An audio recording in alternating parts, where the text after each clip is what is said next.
Mes très chers, parlons encore, parlons. Le monde a été créé par la parole. Donc la puissance est dans la parole. Les couples, Ndring, mon mari a fait ça, Ndring, ma femme, mon fils, ma femme, tu es en train d'exposer ton mariage. Tu exposes ton mari, tu exposes ta femme, tu exposes ton mari. Tu te plains comme ça de ton mari, de ta femme. C'est un danger. Tu ne dois pas laisser rentrer quelqu'un dans ton mariage pour venir te guider dans ton mariage, pour venir même te conseiller dans ton mariage. C'est toi qui sais si tu aimes ta femme. C'est toi qui sais si tu aimes ton mari. Alors c'est à toi de savoir comment tu vas guider ton mariage, comment tu vas avancer dans ton mariage.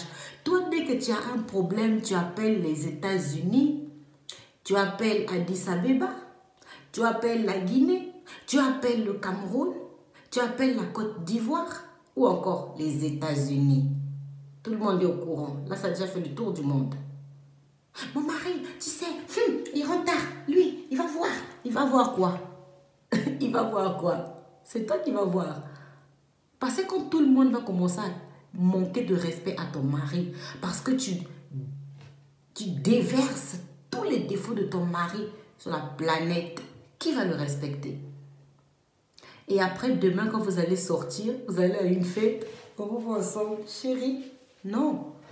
Tu dois garder tes problèmes de couple pour toi. Garde les défauts de ta femme pour toi. Si elle parle beaucoup, tu gardes ça pour toi. Si elle ne sait pas cuisiner, tu gardes ça pour toi. Si elle crie tout le temps, tu gardes ça pour toi. C'est toi qui dois trouver le point où tu vas la serrer pour qu'elle commence à changer. Si ton mari est sous là, garde ça pour toi. S'il boit de la maison, il s'étale par terre comme une crêpe. Est-ce qu'on a besoin de le savoir? Garde ça pour toi. Chaque fois que tu te disputes avec ton mari, allô, allô, allô, il y a toujours quelqu'un qui rentre dans ta maison pour venir te faire asseoir, ta femme et toi, pour vous parler. Et puis après, à la fin, le problème est réglé. Vous faites la bise. Quelle honte. Quelle honte. Quand vous êtes là-bas aussi, quelqu'un vient vous dire comment faire. Alors, gardez vos problèmes de couple pour vous. C'est pour vous, c'est votre couple. Gardez vos problèmes de couple pour vous. Parce que quand vous faites intervenir quelqu'un dans votre couple, c'est un... Je vais vous décrire ça comment. Alors, on va prendre un exemple. Toi, tu es un homme, tu as une femme. Tu appelles toujours ton copain pour venir résoudre ton problème. Mais le jour où le copain ne voudra plus de ton mariage, le jour où le copain a posé des yeux différents sur ta femme, il a découvert que c'est une femme, il va faire quoi? Il va te donner un conseil qui va faire à ce que il va te séparer de ta femme. 2 ans plus tard, tu entends qu'il se marie. Avec qui? Avec ton ex-femme. Tu vas dire quoi? Il est mauvais? C'est toi qui es mauvais. C'est toi-même qui es mauvais. C'est toi-même qui as détruit ton mariage et ta vie. Tu as des problèmes avec ta femme. Résous ça avec ta femme. Tu as des problèmes avec ton mari. Il faut trouver là où tu vas le pincer, là où tu vas l'attraper, là où tu vas le tenir. Comme ça, tu vas commencer à le pincer là petit à petit. Il va changer. Hein? Mais si tu commences à alerter la terre entière, tu appelles toujours son père, tu appelles toujours sa mère, tu appelles toujours son frère. Tes copines sont au courant, tes copains sont au courant de tout ce que ta femme ou ton mari fait. Et puis tu appelles ça mariage. C'est pas un mariage. C'est pas un mariage. C'est un baby-foot. C'est un baby-foot. Chacun est à sa place, il sait ce qu'il fait. L'autre tire là-bas. Le jour où il doit vous séparer, il va vous séparer. Faire entrer une tierce personne dans un mariage, c'est la route même. C'est la route même du divorce et de la séparation. Parce que sachez qu'au bout d'un moment, la personne, elle en aura marre de venir vous faire asseoir pour vous parler. Ok, vous n'avez pas d'expérience, mais au moins le dialogue. Il n'y a pas besoin d'expérience dans le dialogue. Il n'y a pas besoin d'expérience dans le dialogue. Asseyez-vous. Si tu aimes ta femme, tu aimes ton mari, asseyez-vous. Chérie, tu sais, moi quand tu bois comme ça, j'aime pas. Parce que, voilà, tu fais des choses qui ne me plaisent pas, tu dis des choses qui ne me plaisent pas. Tu as parlé une fois, tu aimes ta femme, écoute-la. Tu aimes ton mariage, écoute-la et tu changes. Chérie, tu sais ma femme, j'aime pas quand je rentre du travail, la maison est en désordre comme ça. Si tu aimes ton mari, si tu respectes ton foyer, si tu respectes ton mariage, Ma soeur, tu vas commencer à faire attention à ta maison. Tu vas prendre soin de ta maison. Tu vas apprendre. Ce n'est pas grave si tu ne savais pas au début, mais tu vas apprendre.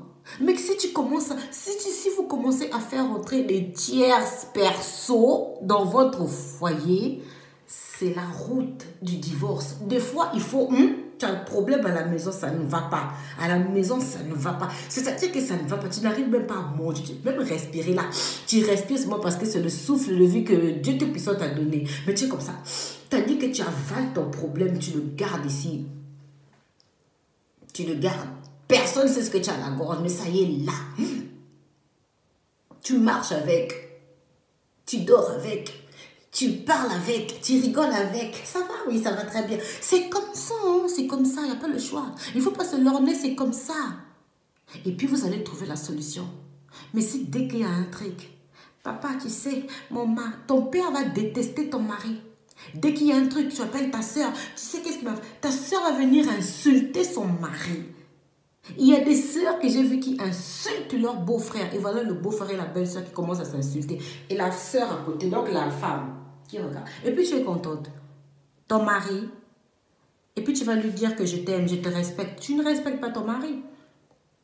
Ou un mari qui va se plaindre chez sa mère. Ou là, le pire. Et un homme qui va se plaindre chez sa mère. C'est le pire. C'est le pire. Parce que là, tu es en train de créer des foudres entre ta mère et ta femme. Apprenez à résoudre vos problèmes, c'est-à-dire dans le dialogue. Il faut parler, il faut discuter. Mais non seulement quand vous avez discuté, il faut que chacun prenne la décision.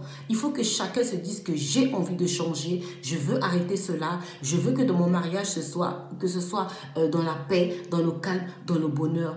Mais l'intrusion d'un tierce personnage tiré de je ne sais quel roman, tiré de je ne sais où, au milieu de vous, c'est la séparation.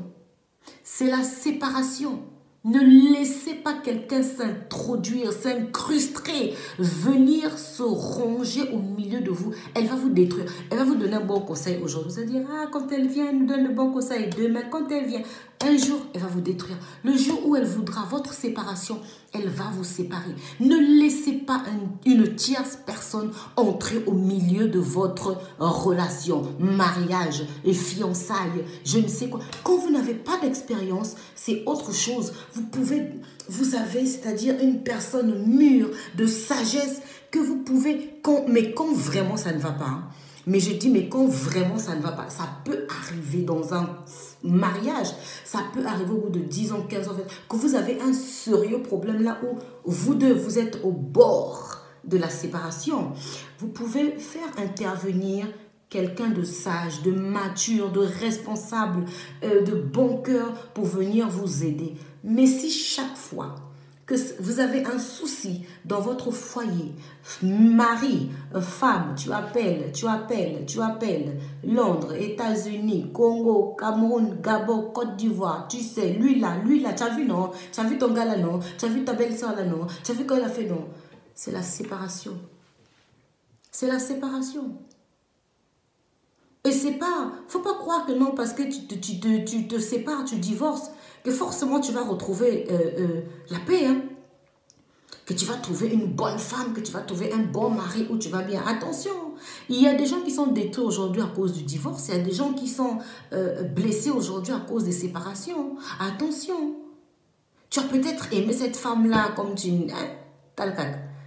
Maintenant, la femme-là aussi, la manière qu'elle t'aime aussi. Encore nous, les femmes qu'on aime, on aime. On ne peut pas changer ça. Quand on a donné le cœur, on a donné le cœur. C'est-à-dire qu'on donne le cœur avec les artères, même les poumons, tout. Donc, apprenez à résoudre vos problèmes. Soyez conciliants, soyez larges. Ne soyez pas trop dur aussi en amour. Ne soyez pas trop... Il faut juste savoir où tenir sa partenaire, là où tu vas les... Tu sais que lui là, j'ai même pas besoin de parler, mais là où je tiens ici, là, je tire comme ça, là, mon problème, il est résolu. Celle-là, quand je tiens là, j'attrape comme ça, je verrouille comme ça, c'est réglé. C'est comme ça qu'il faut... Il faut Trouvez l'indice de votre partenaire. Trouvez l'indice de votre partenaire et après, vous jouez sur ça. Comme sur les vieilles télé là, oui, avec les boutons, tic, tic, tic, tic, pour changer les chaînes, pour changer les couleurs, pour mettre le volume. C'est comme ça que vous devez trouver le point clé de votre partenaire. Mais à faire appeler Pierre-Paul Jacques là, à faire l'arc-en-ciel de votre vie conjugale, c'est droit à la séparation. Le mari supporte, prends ça sur toi, et bats-toi pour résoudre ton problème conjugal avec ton conjugal, parce que sinon, la tierce personne qui vient là, c'est pour te détruire. Tu ne connais pas son cœur. Et c'est pas normal aussi que tu puisses raconter à tout le monde tes problèmes. Mon mari a fait ci, ma femme a fait ça. Non, c'est pas comme ça. Quand on fait l'union de ça, c'est devant tout le monde. Mais après, c'est dans le secret, dans l'intimité. Donc, quand c'est ici, tu marches avec. Ça va finir avec toi jusqu'à ce que tu vas avaler, ça va traverser et puis ça va descendre. Ça va descendre. Maintenant, c'est à toi de trouver le bouton où tu vas appuyer. Arrête d'appeler les gens pour raconter tes problèmes avec ton mari et ta femme. Laisse les gens tranquilles.